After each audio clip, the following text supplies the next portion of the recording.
사무엘상 15장 24절 말씀입니다. 구약성경 433쪽입니다. 한 목소리로 봉독하겠습니다. 시작. 사울이 사무엘에게 이르되 내가 범죄하였나이다. 내가 여호와의 명령과 당신의 말씀을 어긴 것은 내가 백성을 두려워하여 그들의 말을 청종하였음이니이다. 아멘. 감사합니다. 사무엘이 이제 퇴장합니다. 왕을 세워놓고 지도자 자리에서 이제 내려오는 것이죠. 마지막으로 퇴임사 고별 설교를 합니다. 너희가 하나님을 놔두고 다른 왕을 구한 것은 잘못이라. 멀뚱멀뚱 듣고 있던 백성들에게 건기에 갑자기 우레와 비가 내리게 돼요. 우리가 잘못했습니다. 사실 사무엘의 아들들이 함량미달인 것이 드러났을 때 백성들은 이렇게 구했어야 옳죠. 하나님, 우리에게 하나님을 더 사랑하는 지도자를 주십시오. 하나님께 더 집중되어 있는 지도자, 하나님께 더 초점이 맞춰져 있는 지도자를 우리에게 주십시오. 그래서 우리를 하나님 앞으로 인도하도록, 우리가 하나님의 다스림 아래 살아가도록 그런 지도자 주십시오. 그렇게 구했어야 맞죠. 그러나 그들은 세상 나라들처럼 왕이 있어야 한다고 고집을 부렸고 하나님은 왕을 세워주셨습니다. 분명 잘못한 일이죠. 그러나 이 잘못이 잘한 선택, 좋은 결정으로 바뀔 수가 있다는 거죠. 여러분 12장 14절 말씀 한번 보십시오. 너희가 만일 여호와를 경외하여 그를 섬기며 그의 목소리를 듣고 여호와의 명령을 거역하지 아니하며 또 너희와 너희를 다스리는 왕이 너희 하나님 여호와를 따르면 좋겠지만 너희와 너희 왕이 진짜 왕이신 하나님의 말씀 순종한다면 이 잘못이, 왕을 요구한 이 잘못이 오히려 변하여 복이 될 수도 있다는 것이에요. 왜냐하면 하나님은 너희를 기뻐하시며 너희를 떠나지 않을 것이기 때문이다. 너희는 하나님을 버렸어도 하나님은 너희를 버리지 않을 것이라. 끝까지 너희와 함께 하실 것이라. 그리고 나도 너희를 떠나지 않을 것이다. 나도 너희를 위하여 기도하기를 쉬는 죄를 범치 않을 것이고 너희에게 바른 길을 지도할 것이라. 좋은 지도자이죠. 자기는 내려오지만 끝까지 백성들을 향한 진심, 사랑 이런 게 좀 느껴지는 것 같아요. 비록 잘못했지만 그 잘못이 좋은 선택이 되게 할 수 있다는 거죠. 잘한 결정이 되게 할 수 있다는 거죠. 너희와 너희 왕이 하나님께 순종한다면, 하나님께 초점을 맞추고 하나님께 집중한다면 변하여 보게 될 수 있다. 간절한 마지막 충고를 하고 사무엘은 내려옵니다. 사울은 이제 명실공히 이스라엘의 왕이 되었습니다. 그가 처음으로 한 일은 군대를 조직하는 일이었어요. 지금까지는 유사시에 참전했다가 전쟁 끝나면 다시 생업으로 돌아가는 임시군, 예비군이었다면은 이제 직업군인들로 구성된 상비군, 정규 군대를 만듭니다. 자신에게 2,000명, 왕자 연하단에게 1,000명, 그래서 3,000명의 정규군을 만들어요. 자, 그런데 하나님의 감동하심이었는지 믿음의 도발이었는지 요나단이 블레셋을 도발합니다. 블레셋을 공격해요. 블레셋이 발끈합니다. 그리고 전면전으로 확대됩니다. 사실 블레셋은 사무엘에게 패한 이후 지금까지 이스라엘을 침범하지 못했습니다. 그런데 지금은 사무엘이 없죠. 대대적인 병력을 동원해서 쳐들어왔다는 거죠. 이들이 잘못 알고 있는 것이죠. 사무엘 때문에 패한 것이 아닙니다. 여호와 하나님 때문에 패한 것이죠. 사무엘은 없지만 하나님은 계십니다. 만약에 사울과 그 백성들이 하나님과 함께하기만 한다면 블레셋은 결코 이스라엘을 이길 수 없을 것입니다. 자, 블레셋은 그동안의 패배도 갚을 겸 정말 많은 병력을 이끌고 왔어요. 병거 3만, 기병대가 6천, 보병이 해변에 모래같이 많았다. 어마어마한 군대를 이끌고 왔습니다. 이스라엘 사람들은 블레셋 대군을 보자마자 겁에 질렸어요. 그들은 앞을 다투어서 굴과 숲을과 바위 틈과 웅덩이 닥치는 대로 숨어 들어갔습니다. 심지어 어떤 사람들은 요단강을 건너서 길르앗 땅까지 도망갔다는 것이에요. 전세가 완전히 꺾였습니다. 나중에 보니까요, 사울왕 곁에 남은 군대라고는 600명 고작이었다. 사울은 얼마나 당혹스럽고 무서웠을까요? 잘해보겠다 시작했는데 시작부터 너무 큰 난관에 봉착한 것이에요. 시작도 못해보고 끝나게 생겼습니다. 이때 생각해낸 것이 사무엘이에요. 사무엘도 처음에 시작하자마자 블레셋에게 포위당했었거든요. 그때 사무엘은 어떻게 이겼습니까? 어떻게 그 난관을 뚫고 나갔습니까? 금식과 제사였습니다. 온 이스라엘 백성들과 함께 미스바에 모여 금식하며 회개하며 하나님 앞에 제사를 드렸습니다. 그때 하늘에서 천지를 개벽하는 큰 우레가 발하게 되고 혼비백산한 블레셋 격퇴하게 되었습니다. 사울도 그대로 따라합니다. 우선 제사를 드리자. 제사를 드리면 하나님이 도와주시니 우리 제사를 드리자. 그런데 사무엘이 와서 제사를 드려주기로 했는데요. 오질 않는 것이요. 7일이 됐는데 오질 않는 것이요. 백성들은 동요했습니다. 군사들은 점점 더 흩어지고 블레셋은 당장이라도 쳐들어올 기세였습니다. 사울은 제물을 가져오라 명령합니다. 그리고 대담하게도 자신이 직접 제사를 드립니다. 선을 넘는 것이죠. 성경의 제사법은 엄격합니다. 대제사장이었던 아론의 두 아들은 다른 불을 들이다가 죽습니다. 제사장의 지위를 탐내던 레위인 250명은 향로를 들고 여호와께 나아가다가 여호와께로부터 불이 나와서 그 자리에서 불살라집니다. 제사장이 아닌 자가 성막에 들어가면 그 자리에서 죽임을 당합니다.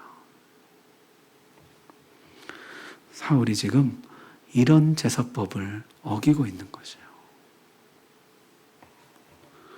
이때 도착한 사무엘이 무섭게 책망합니다. 왕이 망령되이 행하였도다. 하나님의 법을 지키지 않으면 당신은 더 이상 왕이 아니라 하나님이 그 마음에 맞는 새 왕을 찾으실 것이다. 여러분, 지금 이 사울의 행동과 홈리와 비느하스의 행동을 한번 비교해 보십시오. 닮지 않았습니까? 하나님의 말씀을 따르지도 않으면서 전쟁의 승리를 얻기 위해서 법궤를 뒤따르던 흉내를 내었던 그들과 하나님의 법을 어기면서 전쟁의 승리를 얻기 위해서 제사 드리는 흉내를 내는 사울. 전쟁에 법궤를 이용하려 했던 그들과 전쟁에 제사를 이용하려 하는 사울. 뭐가 다릅니까? 여러분, 사무엘이 블레셋에게 승리를 거둘 때 사무엘이 드렸던 제사는 어떤 제사였습니까? 여러분 7장으로 한번 돌아가 보십시오. 7장 9절 우리 다시 한번 읽어봅시다. 시작. 사무엘이 젖 먹는 어린 양 하나를 가져다가 온전한 번제를 여호와께 드리고 이스라엘 위하여 여호와께 부르짖음에 여호와께서 응답하셨더라. 온전한 번제였다는 것이에요. 사울의 제사와 사무엘의 제사의 차이는 여기에 있습니다. 온전함의 차이라는 것이에요. 사무엘은 사사시대 400년 동안 무너진 제단을 쌓고 하나님만 우리의 왕이십니다. 오직 하나님만 경배하리라는 결단과 헌신을 담은 온전한 제사를 드린 반면에 사울은 승리의 공식에 따라 승리를 얻기 위한 하나의 통과 의례같이 생각하고 하나님이 받으시는지 받지 않으시는지 제사법을 어겨가면서까지 제사 드리는 신용을 했던 것이에요. 사사시대로의 퇴행입니다. 사무엘이 어렵게 돌려놓았던 이 백성들의 신앙을 사울이 다시 사사시대로 끌고 들어가고 있는 것이에요. 사사시대 신앙이 어떤 것이었습니까? 여호와 없는 여호와 종교, 하나님 없는 하나님 신앙, 제사 없는 제사, 거룩 없는 거룩, 그게 사사시대 신앙이었잖아요. 사울이 지금 이 백성을 끌고 다시 사사시대로 회귀하고 있는 것입니다. 사실 어떤 면에서는 사울의 심정도 이해가 가죠. 이제 왕이 됐는데, 이제 겨우 군대를 창설했는데, 아직 왕궁도 없고 신하도 없습니다. 이제 막 시작이에요. 그런데 시작도 못 해보고 끝나게 생긴 것이에요. 백성들은 흩어지지, 사무엘은 안 오지, 블레셋은 점점 조여오지. 야, 이렇게 끝나는구나. 내가 뭐라도 해야지. 이렇게 끝낼 수는 없다 했을 것입니다. 어쩌면 사울은 사무엘이 와서 그래 얼마나 두려웠느냐. 이제 아무 걱정하지 마라. 어깨를 다독이며 위로해 줄 것으로 기대했는지도 모릅니다. 평상시에 그런 것도 아니고 위기 상황에서 긴급 상황에서 어쩔 수 없어서 그런 것인데 정상 참작이라는 게 있지. 어떻게 한 번에 내치십니까? 하나님께서 그 마음에 맞는 새 왕을 찾으실 것이라. 그것도 전쟁이나 끝나고 하시지. 지금 블레셋과의 일전을 앞두고 있는 이 마당에 굳이 지금 왕을 바꾸겠다. 폭탄 선언을 하고 그렇지 않아도 사기가 저하되어 있는데 더 사기를 떨어뜨린. 여러분 하나님 왜 이렇게까지 하실까요? 이게 그렇게 중요한 문제였다는 것이에요. 사사시대로의 퇴행, 사사시대로의 회귀는 절대 안 된다는 것입니다. 다시 그 암울했던 사사시대로 들어가려는 왕은 안 된다. 하나님이 바꿔놓으신 이 역사의 물줄기를 다시 거꾸로 되돌리려는 왕 안 된다. 하나님 새 왕을 찾으실 것이라. 지금 블레셋의 공격을 막는 것보다 사람들의 이탈을 막는 것보다 전쟁에서 한번 이기는 것보다 이것이 훨씬 더 중요한 일이었다는 것이요. 여러분 우리에게는 이 퇴행 본능이 있습니다. 회귀 본능이 있습니다. 본능적으로 하나님 없는 하나님 신앙으로 퇴행하려는 경향이 있어요. 제사 없는 제사로 거룩 없는 거룩으로 회귀하려는 악한 본성이 강한 본성이 우리 안에는 있다는 것입니다. 자꾸만 형식적인 신앙으로 자꾸만 외식하는 신앙으로 내용 없는 신앙으로 흘러가려는 본성이 우리 안에 있다는 것이에요. 그것이 한번 이기고 지는 것보다 훨씬 더 중요한 일이라는 것이에요.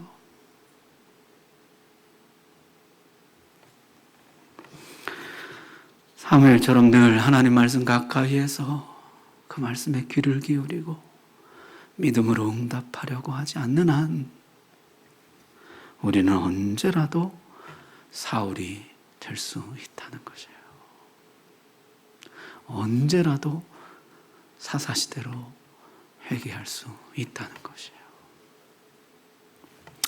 자, 그 다음은 금식입니다. 사무엘이 백성들과 함께 금식함으로 승리를 얻었다는 것이죠. 사울도 백성들에게 금식을 명령합니다. 아까 그 사무엘의 책망, 하나님의 왕을 바꾸시겠다는 폭탄 선언으로 전선은 더욱 침체됩니다. 제사를 드렸지만 연락되지 않았습니다. 하나님은 마음에 맞는 새 왕을 찾으시겠다고 하십니다. 그렇게 전세는 기울고 패색이 짙었는데 요나단이 또 움직이기 시작하는 것이었어요. 14장 6절 한번 보십시오. 우리 같이 한번 읽겠습니다. 시작. 요나단이 자기의 무기를 든 소년에게 이르되 우리가 이 할례 받지 않은 자들에게로 건너가자. 여호와께서 우리를 위하여 일하실까 하노라. 여호와의 구원은 사람이 많고 적음에 달리지 아니하였느니라. 아멘. 여호와의 구원은 사람이 많고 적음에 달리지 아니하였느니라.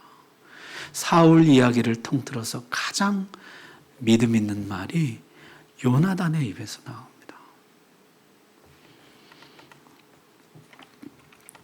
사실이었죠. 메뚜기 같은 자들이 어떻게 안악자손 거인족들 견고한 성읍을 이길 수가 있었습니까? 기드온의 300용사는 또 어떻게 13만 5천의 적군을 이길 수가 있었습니까? 삼손은 또 어떻게 혼자서 그 많은 블레셋 군사들을 맞설 수가 있었습니까? 여호와의 구원은 사람이 많고 적음에 달리지 아니하였느니라. 사울과 백성들이 두려워하고 있는 사이에 요나단이 선제 공격을 감행합니다. 숨어있는 곳에서 나와서 블레셋 적진을 향하여 올라갔어요. 마주 달려오는 블레셋 군을 단숨에 제압해버립니다. 그 다음에 달려드는 병사를 또 제껴버려요. 블레셋과 이스라엘 양쪽 진영에서 이 싸움을 주목하기 시작했습니다. 이 싸움은 마치 블레셋과 이스라엘의 대리전 같은 것이었어요. 또 때려눕히고 또 제끼고 또 베고 그렇게 한 20번가량 붙었는데요. 요나단이 전승을 거두었다는 것이에요. 싸우는 족족 이기는 것이에요. 블레셋은 급격히 사기가 떨어졌고 이스라엘은 반대로 용기를 얻기 시작했습니다. 그때 하나님이 큰 지진을 보내셨어요. 지진은 땅도 흔들었지만은 블레셋 군사들의 마음을 더 크게 흔들었습니다. 저들은 또다시 전쟁에 참전하신 여호와 하나님 앞에 공포를 느꼈습니다. 게다가 총알바지로 맨 앞에 내세웠던 히브리 포로들이 돌아서서 블레셋 진영을 공격하기 시작했어요. 블레셋 진영 안에서 싸움이 벌어지기 시작했어요. 뿐만 아니라 두려워 떨며 숨어있던 이스라엘 군사들이 일어나 달려나와 합세하기 시작했습니다. 순식간에 분위기가 바뀌었어요. 지켜보던 사울이 소리칩니다. 가서 법궤를 가져오라. 전쟁의 제사를 이용하려 했던 것은 한 번의 실수가 아니었습니다. 그것이 사울의 태도였고 그것이 사울의 신앙이었습니다. 법궤를 가지러 간 사이에 블레셋 진영이 급속도로 와해되는 것이 눈에 보였습니다. 멈추라. 가져올 필요 없다. 당장 진격하라. 그는 정말 하나님을 경외하는 사람은 아니었습니다. 진심으로 제사하는 사람도 진심으로 법궤를 따르는 사람도 아니었습니다. 제사도 법궤도 단지 승리를 얻어내는 도구요, 왕권을 경고히 하는 수단일 뿐이었어요. 그날 이스라엘은 대승을 거둡니다. 요나단으로 인해 촉발된 전쟁은 요나단으로 인해 마무리됩니다. 왕은 사울이었지만 하나님은 요나단을 통해서 일하고 계십니다. 여기서 나온 명령이 금식 명령이에요. 승기를 잡은 사울이 이 승리를 확정짓고 싶었습니다. 더 큰 승리를 얻고 싶었습니다.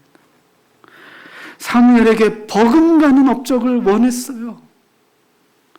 블레셋을 쫓아내서 다시는 침범하지 못하게 하고 빼앗긴 땅을 다 되찾고 사울의 치세 동안 그 땅에 평화가 있었더라. 사무엘을 능가하는 지도력이 자신에게 있다는 것을 보여주고 싶었습니다. 오늘 전쟁 끝날 때까지 아무것도 먹지 말라. 먹는 자는 죽임에 처할 것이라. 군사들은 허기져서 기진맥진했습니다. 옆에 뻔히 꿀이 흐르는데 아무도 먹을 수가 없었어요. 적과 꿀이 흐르는 땅에서 적과 꿀을 먹지 못하는 이 상황. 사울이 만든 것이죠. 사무엘이 금식하라 했던 것은 회개를 위함이었습니다. 하나님, 우리가 잘못했습니다. 우리가 하나님을 버리고 지난 400년 동안 다른 신들을 섬겼습니다. 바알을 섬기고 아세라를 섬겼습니다. 우리가 잘못했습니다. 우리가 여호와께로 돌아갑니다. 하나님께로 돌이키기 위한 금식이었어요. 간절한 눈물의 회개였습니다. 그러나 사울이 금식하라 한 것은 하나님과는 무관한 것이었습니다. 더 큰 업적을 내기 위한 욕심으로부터 나온 것이요, 자신의 왕권을 견고하게 하기 위한 과도한 명령에 지나지 않았다는 것이에요. 사울에게는 제사가 그저 하나님께로부터 승리를 얻어내기 위한 방편이었던 것처럼 금식은 그저 백성들을 재촉해서 더 큰 승리를 얻어내려는 수단이었다는 것이에요. 선봉에서 싸우고 있던 요나단은 그 명령을 듣지 못합니다. 흐르는 꿀을 맛봤다는 것이죠. 눈이 밝아졌다. 기운을 차렸어요. 그리고 아버지의 명령을 전해 듣습니다. 요나단이 탄식하죠. 내 아버지께서 이 땅을 곤란하게 하셨도다. 이 백성으로 하여금 곤란에 빠지게 하셨도다.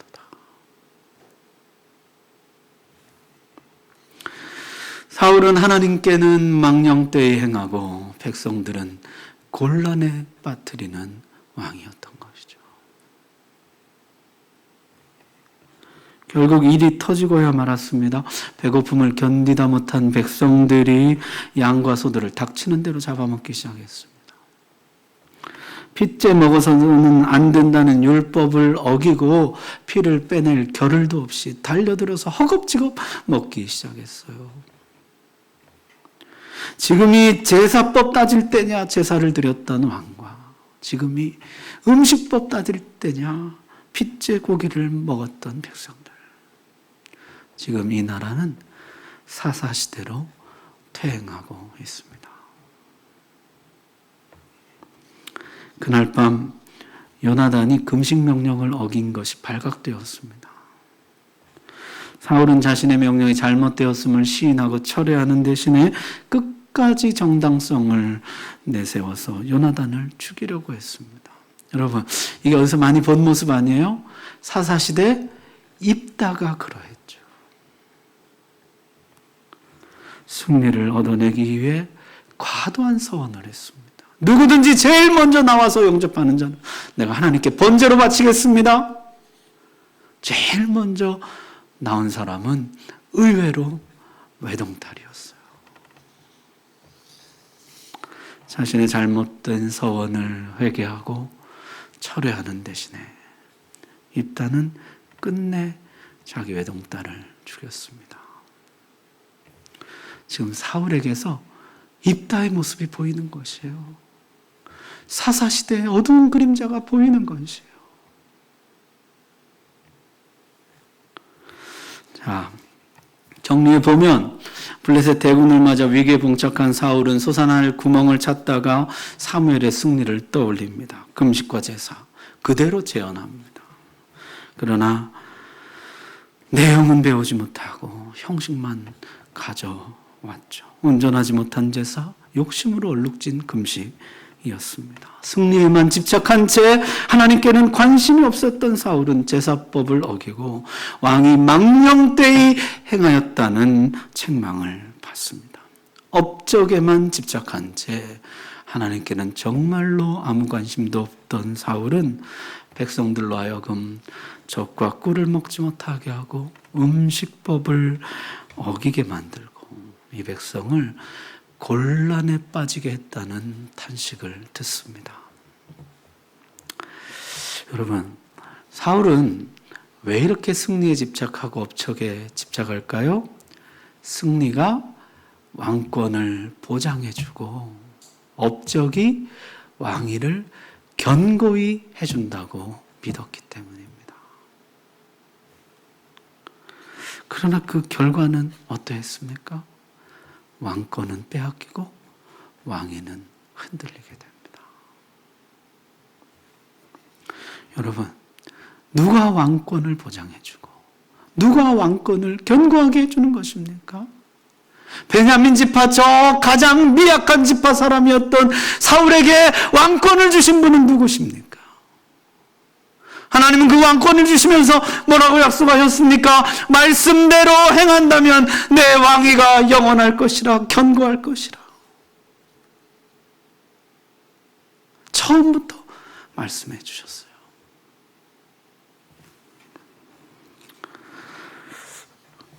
우리도 그럴 때가 많죠. 우리는 왜 그렇게 성공에 집착할까요? 성공에 집착하는 이유가 뭡니까? 성공이 나를 보장해주고 나를 증명해주고 나를 견고히 해준다고 믿기 때문이에요.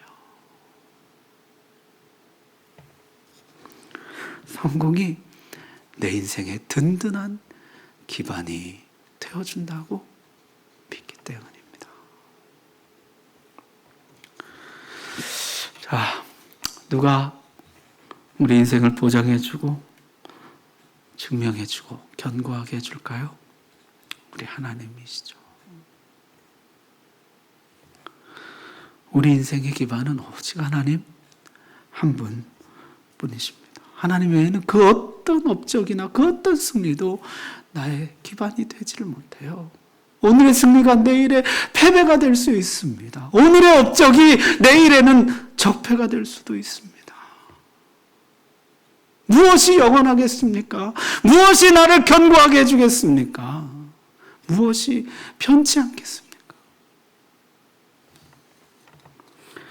하나님 말고 무엇이 내 인생의 든든한 기반이 되어주겠습니까? 오직 하나님만 기반이 되시는 것이죠. 여러분, 성경을 보십시오. 에녹은 무슨 승리가 있으며 무슨 업적이 있어서 하늘로 들려 올라간 것입니까? 그 하나님과 동행했다는 것이에요. 하나님을 자기 인생의 기반으로 삼았다는 것이에요. 여러분, 히브리서 11장 믿음의 사람들을 한번 보십시오. 또 어떤 이들은 더 좋은 부활을 얻고자 하여 심한 고문을 받되 구차히 풀려나기를 원하지 아니하였으며, 또 어떤 이들은 조롱과 채찍질 뿐 아니라 결박과 옥에 갇히는 시련도 받았으며, 돌로 치는 것과 톱으로 켜는 것과 시험과 칼로 죽임을 당하고 양과 염소의 가죽을 입고 유리하여 궁핍과 환난과 학대를 받았으니 이런 사람은 세상이 감당하지 못하느니라. 그들이 광야와 산과 동굴과 토굴에 유리하였느니라. 이들의 승리는 무엇이며 업적은 무엇입니까? 이들이 믿음의 사람으로 추앙받는 이유는 무엇입니까? 그들이 하나님을 자신들의 기반으로 삼았기 때문입니다. 하나님만 내 인생의 든든한 기반이 되십니다. 하나님만 내 인생을 보장해주고 내 인생을 증명해주고 내 인생을 견고하게 해주시는 분이십니다.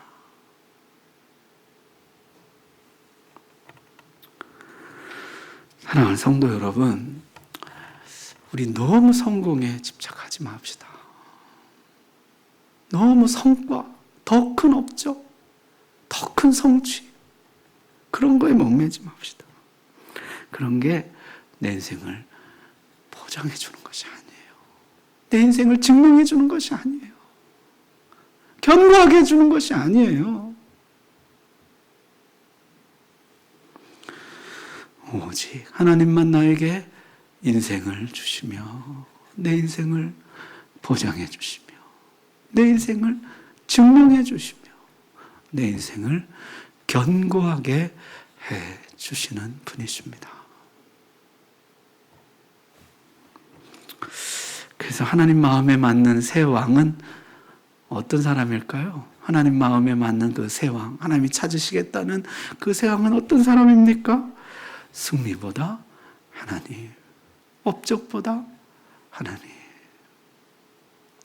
하나님만 내 인생의 든든한 기반, 반석이십니다. 다윗의 노래는 온통 그거 아닙니까? 다윗의 시편을 보십시오. 여호와는 나의 반석이십니다. 여호와는 나의 힘이십니다. 여호와가 나의 모든 것이 되십니다. 나를 증명하는 것은 업적이 아닙니다.